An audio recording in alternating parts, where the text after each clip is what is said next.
let's get going. All right, everybody, and welcome to episode 3 of Hanging with Jay. Thanks so much for coming back. Thanks for hanging out. I hope you're having a fantastic day. If you are, thanks for hanging out. If you're not, thanks for coming and hanging out.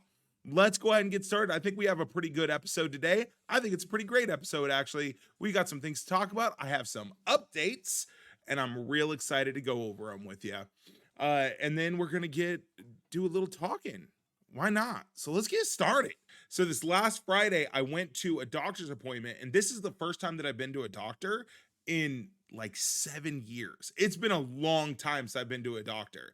Not to say like I haven't gone to a doctor at all. Like I've gone to the hospital, like I've gone to urgent care, things like that over that time. But for quite a while, over the last 5 years, only or 6 years, 5 or 6 years, only 2 of those have I actually had good health insurance. And then for several years, I just didn't have any health insurance. But I went to the doctor on Friday, and it's the first time I've been in so long. And I will tell you right now, I have struggled with high blood pressure since I was young, like 18, 19 years old. I've always had high blood pressure, and I don't want to hear it in the comments. I know the health risks of having high blood pressure. I get it. The last time I went to a doctor, they actually gave me blood pressure medication, and that blood pressure medication skyrocketed my blood pressure. And every medication they try to give me for whatever reason, and I'm no health expert, but the doctor didn't really want to mess with it too much because they tried like 3 or 4 different medications, and every one of them, like not one of them worked. So this doctor just said, let's just try to do it with diet and exercise. Let's see if that helps. So I started dieting and exercising, and then my doctor had kind of a mental breakdown, and like held up the clinic, like held people hostage in the clinic that I was going to. So I don't see that doctor anymore. And I didn't get another doctor until this last Friday. So I went in, and just to give a little context here, my blood pressure usually is really bad. It's like 180 over 140, 130 or 140. Like, my numbers are messed up. If you know anything about blood pressure, that is terrible, terrible, terrible. I shouldn't be driving type of thing because I could stroke out at any moment. The worst that it's ever been was like 230 over 180 or 190. And they let me go home. They were like, yeah, you should probably see a doctor about that. They were completely fine with it. They were like, yeah, whatever. It is what it is. And I was like, once I found out how bad that was, I was like, I don't even know what to do. Like, this is crazy. So, yeah, that was really bad. But when I went into the doctor on Friday, I sat and I was like, I've got really bad blood pressure. It's always really high. And the medical assistant was like, no, that'll be fine. Like, well, that's what you're here to like start taking care of. And I was like, yeah, exactly. I want to start getting this taken care of. If it's high, I want to get onto a medication and let's start working this out so that we can really get my health under control. So he took my blood pressure, and it was like 136 over 80. It is my resting blood pressure has not been that low since I was a child. I am 37 years old. It has never been that low. Now, I will say, like, I have started doing some things, like I've started doing that's a hard word to say for me. Intermittent fasting. There we go. I got it. Yes. Yay me. So I've been doing intermittent fasting. I've been really watching what I'm eating. And no, that's not just I watch it as it goes into my mouth type of thing. I just cutting back on proportions more than anything. Making sure it's not too much. And that's really all I've changed. Now the other thing that I've changed is I've started walking more as well. I'm trying to get at least 10,000 steps, but realistically what it is I started ramping it up because I was at a point where I was only getting like 4,000 steps a day. Now I'm trying to get a minimum of 10,000 a day, where I just get a little bit more each day. At some point, if I can get up from that, then, even higher than that, that would be great. Like, I would love to be able to get to a point. This is going to hurt to say, because it feels like I'm about to start getting accountability for it. I want to get to a point where I can actually run a mile. Now, with my size, I cannot be out there running. Like, it's not a thing that I should be doing at all. Like, I should not, because it will kill my hips, my knees, all of my joints will just be messed up. But walking that, I need to be able to at least do a walking mile. Like, I need to be able to do that without a problem. Now, when I was younger, it wasn't a problem. I would go hiking and do 10 miles without a problem at all. Like, obviously I'd sweat because I'm a healthy sweater, I'll say. Um but um but yeah, like I can't even do a mile at this point without being dead by the end of just anyway, that's the only things that I've really changed, and that's affected my blood pressure enough that it is not concerning for the doctor at all. He was looking at everything else and he was like, okay, so I've got labs that I've got to go do. He wants to get an entire panel of labs done, and he added a few other ones that aren't usually in that panel just for me. He took I don't remember what it's called, the diabetic finger prick to test my blood sugar. And it did come back, and it was this one wasn't really a surprise for me. I am pre-diabetic. It is what it is. Um, I didn't I would be more surprised if I wasn't, with the size that I am and the way that I've lived. I'm actually more surprised by the fact that I'm not fully diabetic right now with the lifestyle that I've had, with the way that I've eaten, with the very little exercise that I've gotten over the last several years.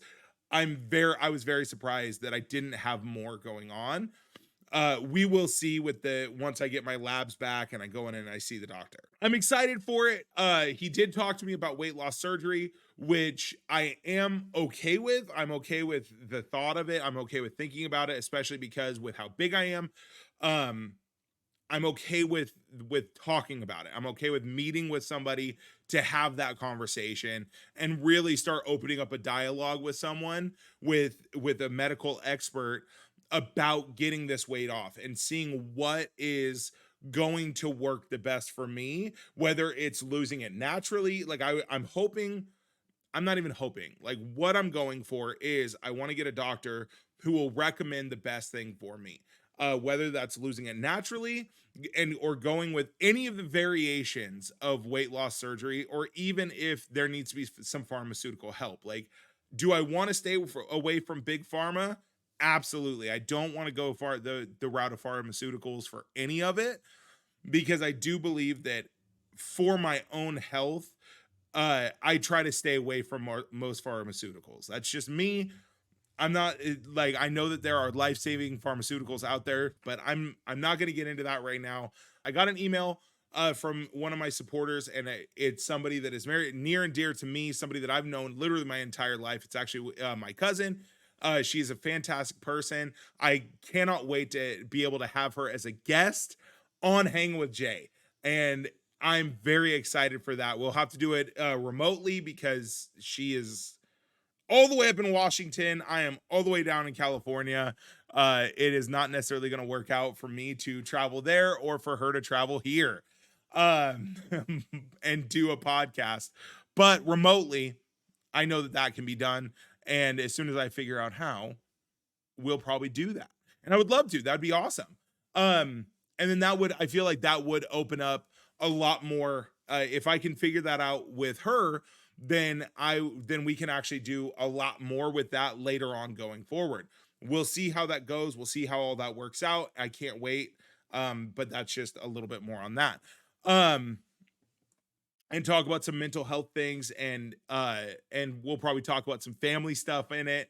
Maybe you guys will learn a little bit more about me when I was a kid, and yeah, she's probably got an embarrassing story about me, or uh 12. But so I'm very excited for that. I was really excited to read the email. So there's that.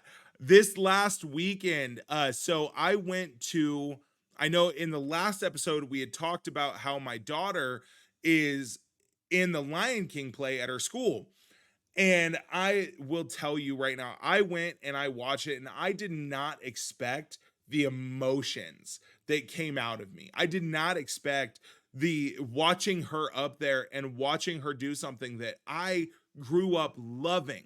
It was such an escape for me. It was something that I love to do. I love to play a character. Even if I was just in the ensemble cast, if I was just an extra, I didn't care because I was there to create something for the people in the audience. And no matter what part that I played, I loved doing it.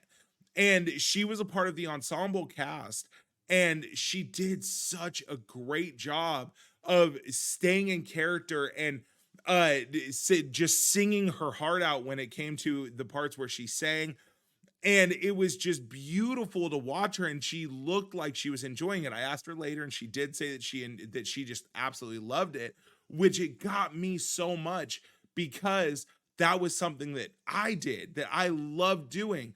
And knowing like, and then I did the math and I was like, oh my gosh, it's been 20 years ago. I was in my senior year of high school, and I was getting ready to do the last play that I would ever do, where I was actually in the cast, and I was a part of it, and I was doing something in it. And uh watching my daughter in her first ever play and doing that, it was so heartwarming to me, and it got me. Like, it hit me in the feels hard. Like, I'm not even gonna beat around the bush. I cried like a baby. Like, I was like watching her. Like, I was just like, my eyes are sweating. Why are my eyes sweating so much? Like, tears were rolling just watching her up there, and more than anything, just watching her doing something that she was falling in love with, like that she has fallen in love with doing this. And it was beautiful to watch it. And it was like just, oh, I can't put words to how it made me feel watching her up there, watching her enjoying it. And I can't put words to it. All I can say is that it was one of the most beautiful experiences that I think I've had as a parent. Like, other than, watching my children come into this world and watching them, teaching them to or being there. I didn't really teach them to, but like being there when they started to walk, and when they started saying their first words and holding conversations. There are those things, but when there's almost nothing more beautiful to me than when one of my children finds an identity, and or finds their own identity and start doing something that they love to do. Like, there's something beautiful in that to me that I absolutely adore as a father. And it was great for me to see that, and I loved it. Like, it, yeah, I don't want to, I'm just going to keep repeating myself at this point because it was so great and it was amazing. And then seeing my director, the one that was with me for all 7 years, from middle school through high school, from the beginning of middle school all the way through high school, the 6th grade to the 12th grade. And she was there for it all. Like, she was all like, I went to her about everything. Like, she was actually a huge mentor in my life. Seeing me grow up, she was there with me. And now she's with my daughter. And I know I said this in the last episode. I said this in episode 2. And I talked about how it was just great, but actually seeing it. And then when she got on stage, and she always does a speech after every play, and every night of the play that they do. And she talked about how it's such a great thing to see the legacy that started with one of her favorite students. Yeah, I'm just gonna say it. She didn't say I was her favorite. I just know. But so her talking about the legacy that started with a student that she taught, 20 years, and now to see his daughter up on stage and loving it as much as he did. It's one of the she said it was one of the, it was absolutely beautiful.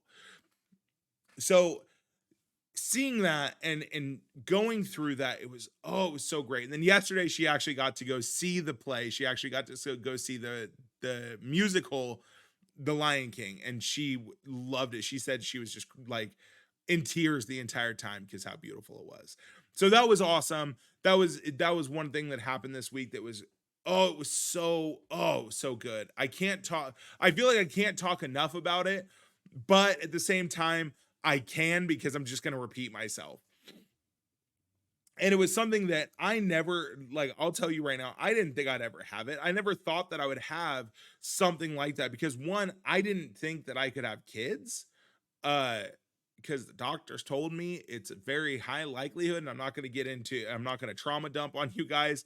I had some things happen when I was really young, that created some trauma in the downstairs area, and the doctors were like, because of that, you may never be able to have children, like it, and it's a very high likelihood that you'll never be able to have children. Even into my adulthood, the doctors told me that I probably would never be able to have children. I never got it tested, anything like that. And now I have, I have a lot of kids now. But to see her do that, it was great, and it was, oh, it was so amazing.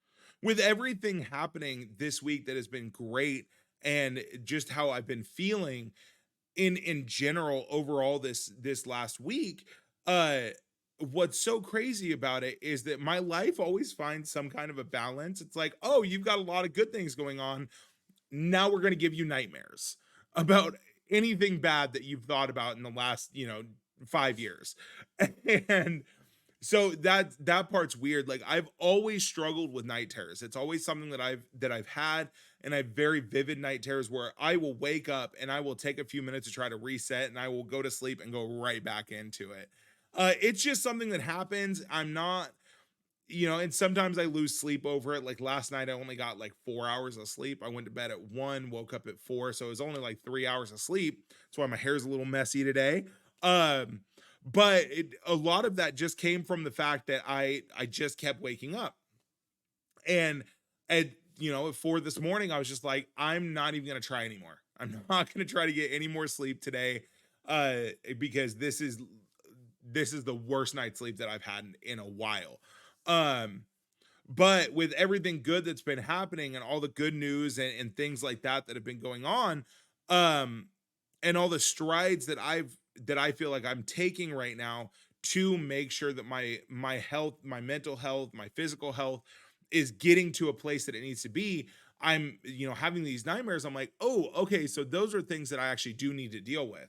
These nightmares are things, even like, I wouldn't take it to the point that it's a night terror for sure on these ones, but it's definitely a nightmare. So with all those things happening, with all the good things happening, with the balance of whatever weird balance that is, of having those nightmares, I had a really good experience on Sunday as well. So everything that happened to me that was great happened to me on like throughout the weekend.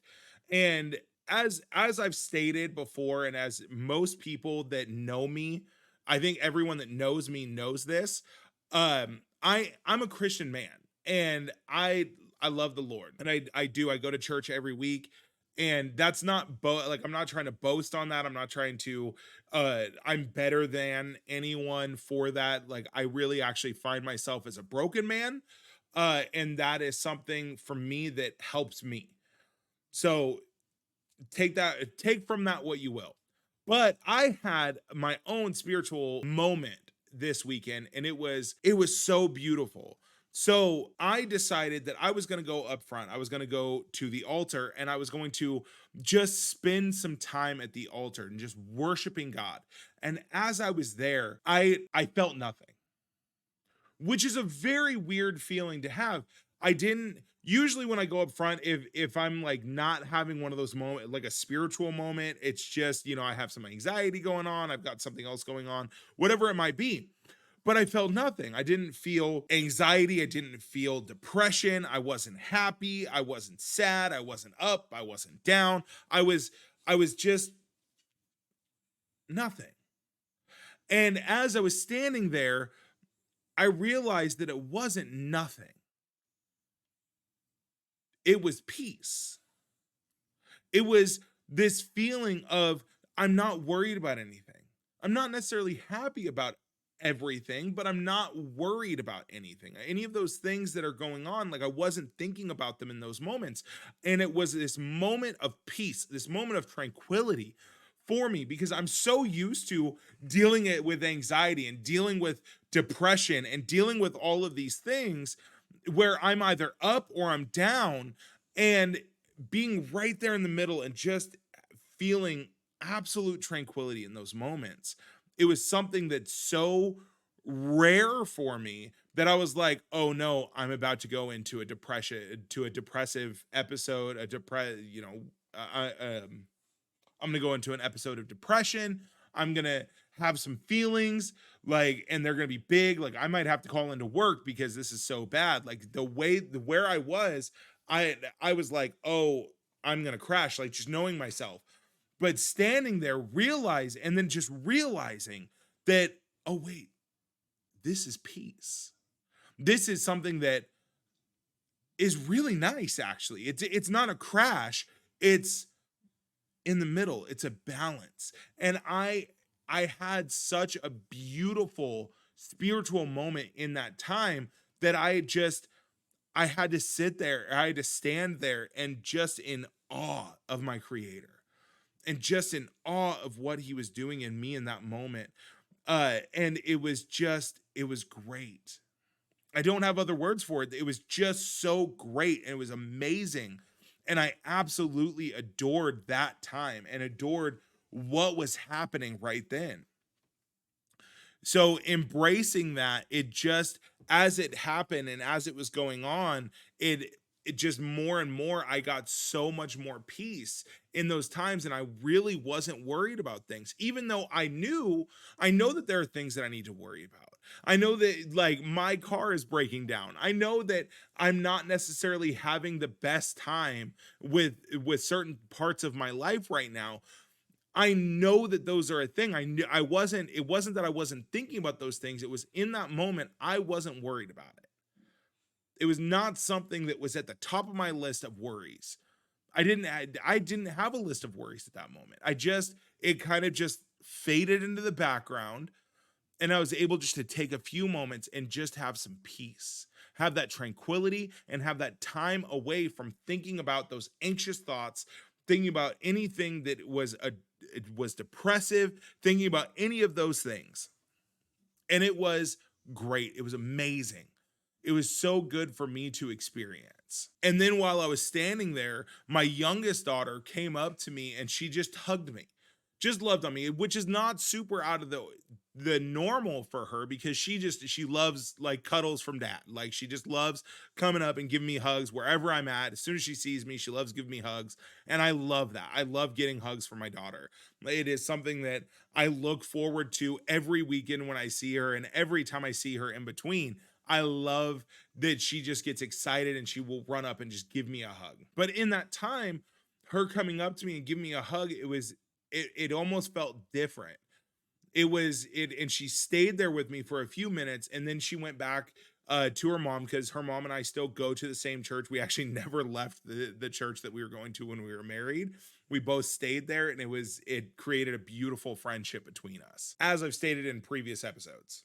For whatever reason, this last like week and a half has been really hard at my job. Don't know why, don't know exactly what's going on there. I know that there's a reason for it. I just don't know what that reason is yet. So I've been having some crazy things happening at work where I'm just like, do I want to keep working here? Is this something I want to do? And then I'm like, well, where else am I going to work?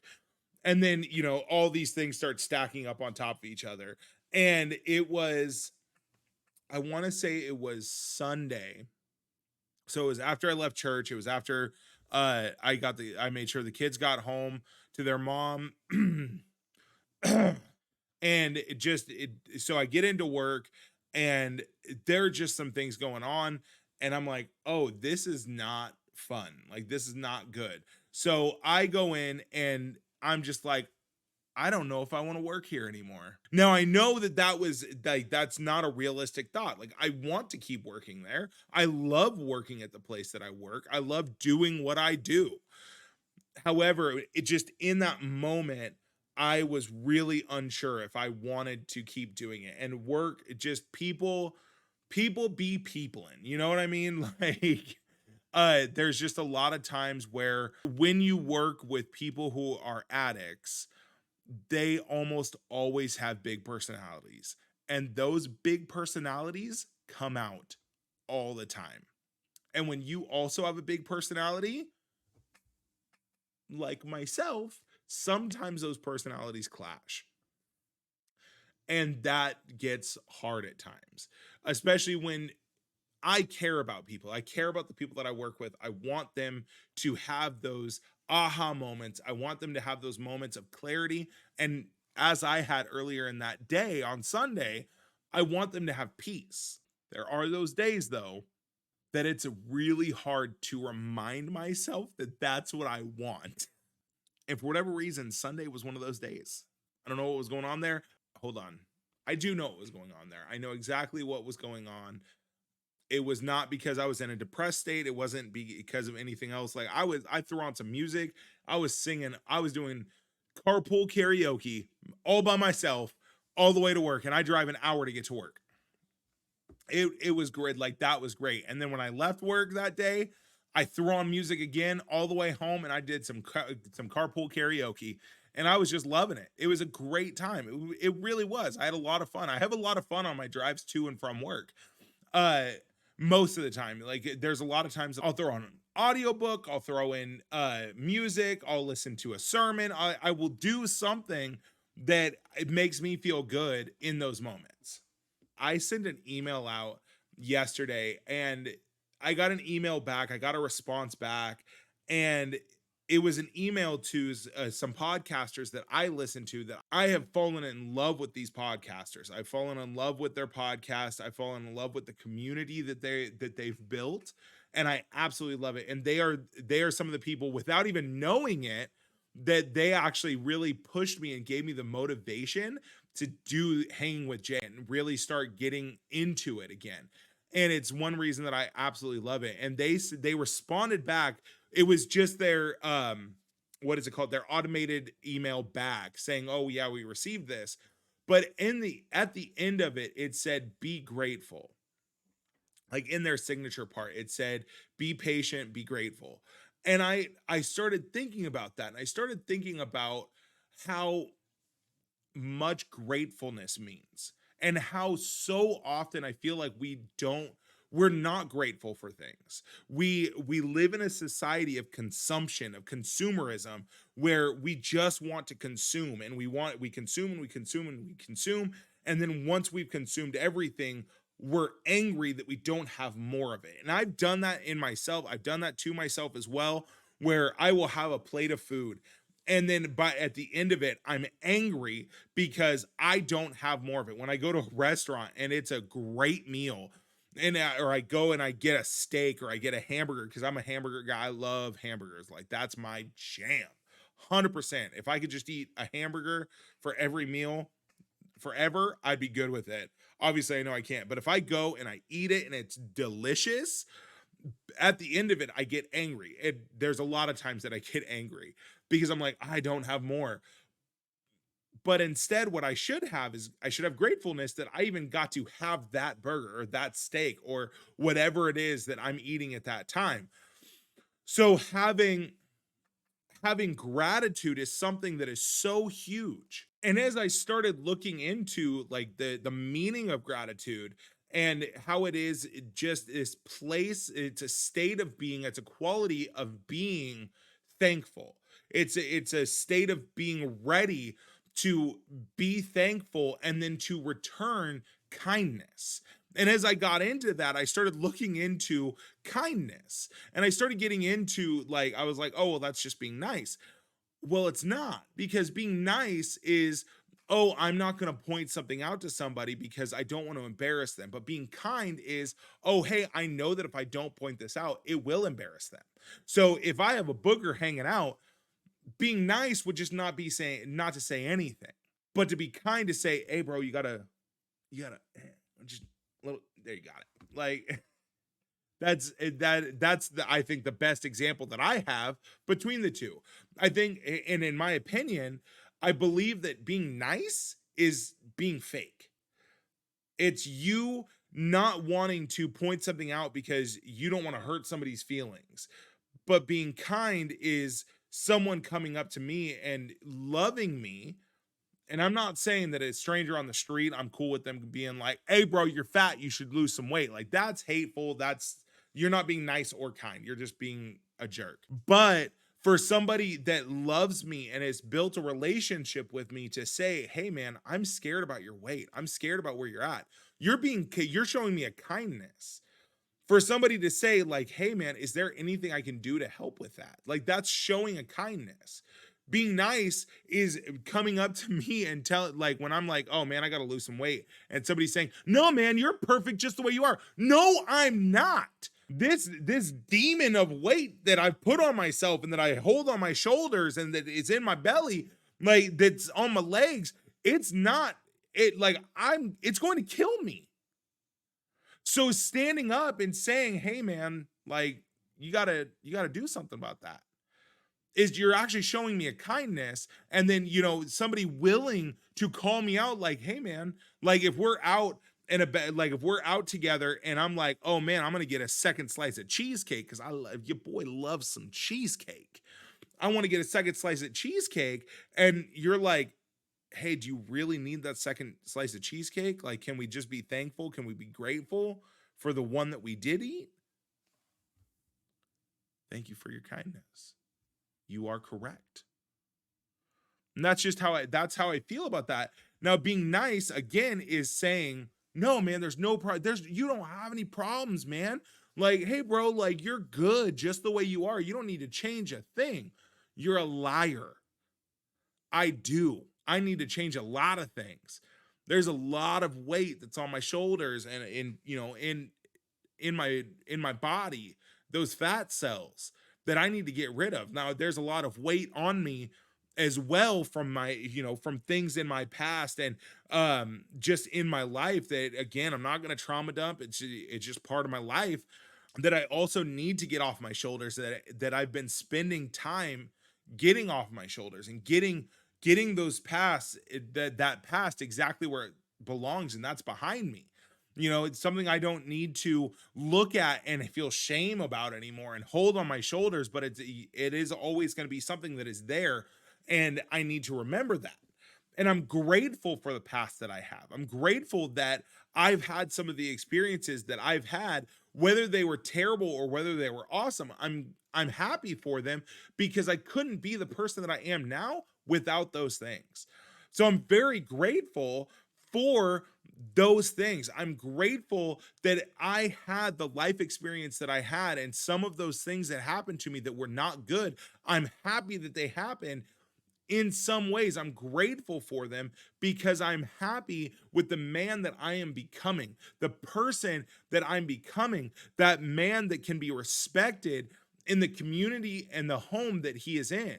Having gratitude is something that I am very big on, and having gratitude is something that I'm very happy that I can have. And I think that all of us could benefit and do benefit from being grateful. One benefit that is huge for me is when I'm going through a depressive episode or I'm having high anxiety, is when I sit down and I think about things I am grateful for. I am grateful for the fact that I have healthy children. I'm grateful for the fact that I have a car that I can get to and from work, that I work at a place that I enjoy being in. I am grateful for the fact that I am in a community of people who will push me to the next level and love me and show kindness to me through pushing me to that next level, and they hold me to a higher standard than most other people have in my life. And I'm thankful for the fact that I have that. And I'm thankful for the fact that I have a roof over my head. Thankful for the fact that I have so much in material ways, but I'm also grateful for the fact that I have so much in the way of my spiritual health and my mental health, and that I'm working towards something and I have so many tools to be able to fix that. So it helps with when we are grateful for things, it actually does.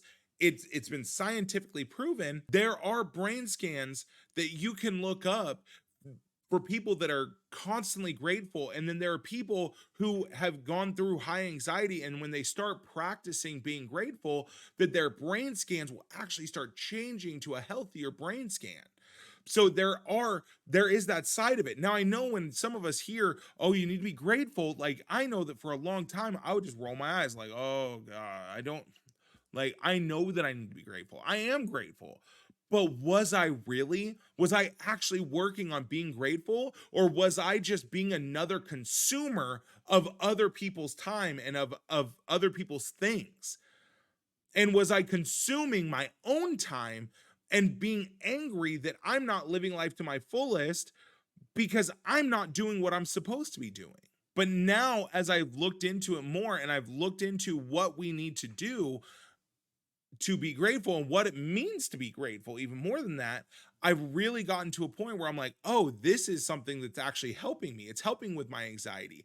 And I actually believe that it's helping with my physical health as well, because there are actually studies out there showing that it actually helps our physical health as well. Now, I haven't looked super deep into it. I know that for myself, I've seen many improvements just by being grateful for things in my own physical health. Because I'm not dealing with such high anxiety about things, I am, even, even though I know earlier in this podcast I talked about the fact that over this last week I've had a lot more nightmares. um when when I wake up and I think about my gratefulness and I think about what I'm grateful for, I didn't really practice this today. I should have, but I didn't. I'm going to be open and honest. um I could, the first thing I woke up and thought was not, what am I grateful for? I'm not a robot. Like, I can't just do things on command. It takes practice. It takes me doing it over and over again. It takes that repetition. So yeah, I mean, I know that there's that. Now, I will say I do know that there are studies out there that have looked into gratefulness being linked to physical health. And all I know is that my own physical health, I do think that a lot of it comes from me addressing my mental health and starting with being grateful. Being grateful for the things that I have, being grateful for the things that have happened to me, that I've, all those things, those life experiences that I've had, those life transitions that I've had throughout my life. When we're grateful, one other thing that it really does, or something else that it really does, is it helps in our relationships with people. It helps us create bonds, because I know that, again, for me, and I feel like this is most people, I don't want to speak for you, I don't want to speak for anyone else, I do want to speak mostly for myself, but I do feel like there's not many people out there that don't like being appreciated. You might not like being appreciated publicly, like where people are like, put it on Facebook, or calling you out in front of a crowd of people. You might not like that because you don't like public attention, you don't like all the eyes being turned on you. But you do, I feel like most people, and I know for myself, again, I know I like feeling appreciated.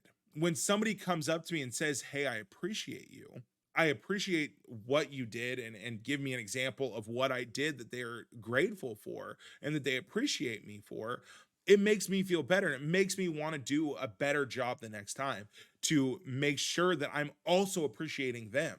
I've had I've had so many people in my past like, would name three things that you're grateful for today. And I'm like, I can't think of one thing I'm grateful for right now. And sometimes that's because, don't put me on the spot here, folks. Don't do it. Even though I did kind of put myself on the spot earlier, and I named a bunch of things that I'm thankful for right now. But there were some people that did it. I feel like they might have done it in the wrong way. It could have been that they were coming from the right place, but I think they did it in the wrong way, because they were like, well, you're always saying the same thing. I want something different. I don't know what else I can be grateful for right now. I don't have anything else that I'm grateful for at this moment. That's my list. Like, that's my list of things that I am grateful for right now, because I didn't have anything else. I didn't know what else to say. I am grateful for these things. And then they would name off a few things, and I'm like, oh yeah, well, I could add that to the list. Like, those are good. But come on. I'm not in the mental headspace right now for it. So that's, I think, something that is very important, is for us to be practicing gratitude and be thankful for the things that are happening. Be thankful for those people in our lives who are willing to show us kindness and show us that love, and show us that we matter, because I don't think anybody likes the feeling of I don't matter. It's one reason why so often we start to decline in our health. Our When we feel like we don't matter, there's a lot of people that I've known that as they felt like they didn't matter, that they didn't have anything else to give society as they got older, they didn't feel like they had anything else to give, because you have so many young people, like, and many times myself, I didn't want to sit down and listen. I was like, I have too much energy, I don't want to sit and listen to this person talking, even though it was I didn't what I was telling them was, I don't have time for your wisdom, I don't need to hear it. So I know that I've been part of that problem, and I know that at some point in my life I will get to a point where I feel like I don't matter anymore. I feel like the things that I have to say don't matter, that I'm not helping anyone. And I know that there's a huge correlation between declining health and a lack of feeling appreciated, feeling like you matter anymore. And I will tell you now, as I'm, a 37-year-old person, and I am getting older, and I'm realizing that there's so much wisdom in older generations. I love sitting down and talking to my almost 80-year-old stepdad. The way that he's telling me is, I have this life experience, I want to help you with this. Now, do I feel like there are times where I'm being like he's nitpicking me? Yes, I think that with our parents, we feel like that a lot. But I'm lucky enough that I have this man in my life, and I get to have, and he has this wisdom to give. I'm grateful for that. And I know that with my grandpa, there were so many times I've talked about my grandpa in the past. I loved sitting down and talking with him. But one of the hardest conversations I ever had was after my grandma passed away. His wife of I believe they were married for just over 50 years, or it was 50 years, give or take, just a little bit. And he told one of the hardest things he said was, Jeremy, I've never been around so many people and felt so alone, because his partner, the person who should was for the last 50 years had partnered her life with him, partnered her life with his, and they created a life together and a family together. This person who understood him, and he understood this person, and she appreciated him for everything that he had ever done, and the person that he was no longer there.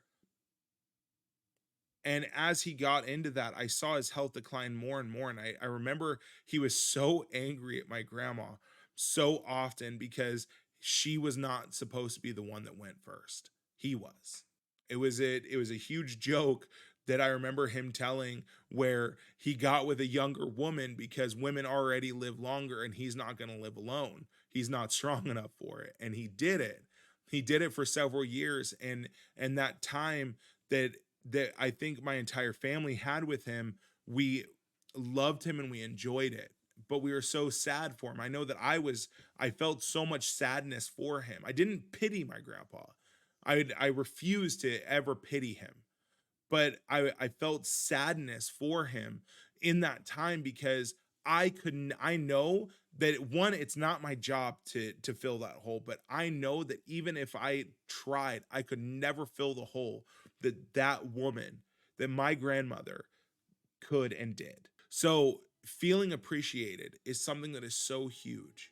Showing kindness to other people is huge. So if you're struggling today, and if you are struggling with anxiety, high anxiety, or you're dealing with any kind of depression, maybe sit down and just take a few moments and think about, these are the things I'm grateful for.